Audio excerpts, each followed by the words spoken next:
Praise లాడండి. వందనాలు. యెషయా గ్రంథము 61వ అధ్యాయంలో మొదటి వచనం మనం ఈరోజు ధ్యానించుకున్నాము. ప్రభువగు యెహోవా ఆత్మ నా మీదికి వచ్చి ఉన్నది, దీనులకు సువార్తమానం ప్రకటించుటకు యెహోవా నన్ను అభిషేకించును. నలిగిన హృదయం గల వారిని దృఢపరచుటకు, చెరలోనున్న వారికి విడుదలను, బంధింపబడిన వారికి విముక్తిని కలిగించుటకును. యెషయా గ్రంథంలో 66 అధ్యాయాలు మరి ప్రవక్త ద్వారా దేవుడు దర్శన రూపంలో చూపించి రాయించడం జరిగింది.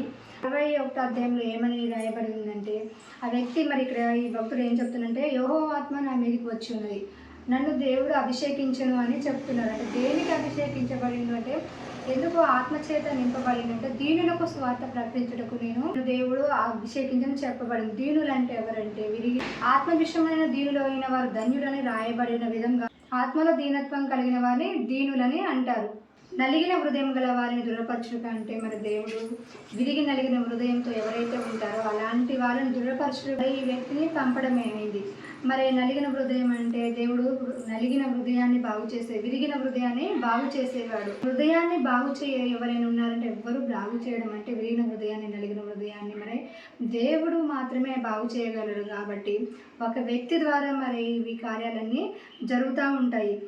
చెరలోనున్న వారిని విడుదల అంటే చెర అంటే ఏంటంటే, చెర అనేది మరి ఏసేపును అన్నలు మరి ఆ గుంటలో నెట్టివేసినప్పుడు తర్వాతకి ఏమవుతుందంటే, తర్వాతకి ఆ గుంటలో నుంచి తీసి మరి అటువైపు ఒక సైనికులు వెళ్ళినప్పుడు వారికి అమ్మడం జరుగుతుంది.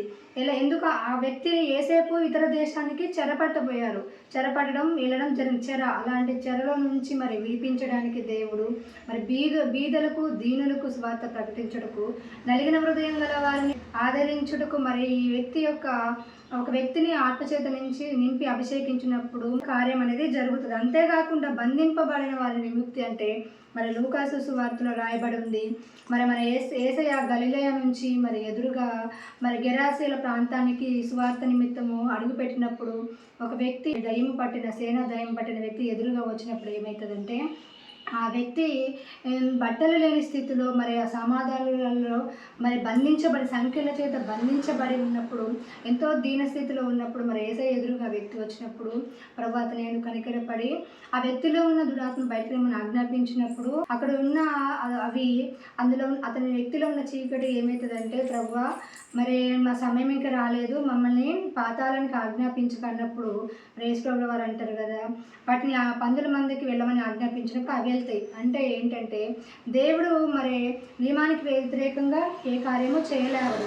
మన జీవితంలో కూడా మరి మన ఆత్మచేత నింపబడి అభిషేకించబడినప్పుడు ఎలాగ నియమం ప్రకారం మన ఈ స్వార్థ పరిచర్య ఎలాగైతే జరుగుతుందంటే, మనకి ఎప్పుడైనా జ్వరం వచ్చినప్పుడు మన టాబ్లెట్ వేసుకున్నప్పుడు ఏమవుతుంది, ఆ చెమట రూపంలో మరి బయటకు వెళ్తుంది, గంట తర్వాత జ్వరం అనేది విడిచి వెళ్తుంది. ఇది ఒక ప్రాసెస్ ప్రకారం ఎలాగైతే జరుగుతుందో మరి దేవుడు ఆత్మచేత నింపబడినప్పుడు ఇదంతా మరి ఈ స్వార్థ ప్రాసెస్ అంతా జరుగుతూ ఉంటుంది. కాబట్టి ఒక వ్యక్తిని మనం మరి ప్రాసెస్ అంతా జరుగుతూ ఉంటుంది.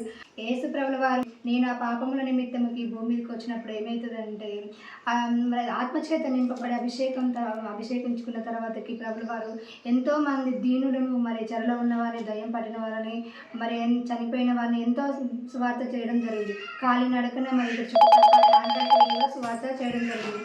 అలాగే మన జీవితంలో కూడా మరి ఈ సువార్త అనేది మరి యేసు ప్రభువు వారు ఏ మాదిరిగా అయితే స్వార్థ పరిచర్య చేయడం జరిగిందో అలాంటి దేవుడు ఆత్మలో మనం దేవుళ్ళో ఎదిగి ఆ విధంగా సువార్త చేయడం అనేది మరి ఈ విషయం నియమం ప్రకారం మనం పోరాడినప్పుడు మరి దేవుళ్ళలో మనం అభివృద్ధి చెందగలమని ఈ గ్రంథం ద్వారా మనం తెలుసుకోవడం అవుతుంది. వాక్యం దేవుడు దీవించును గాక.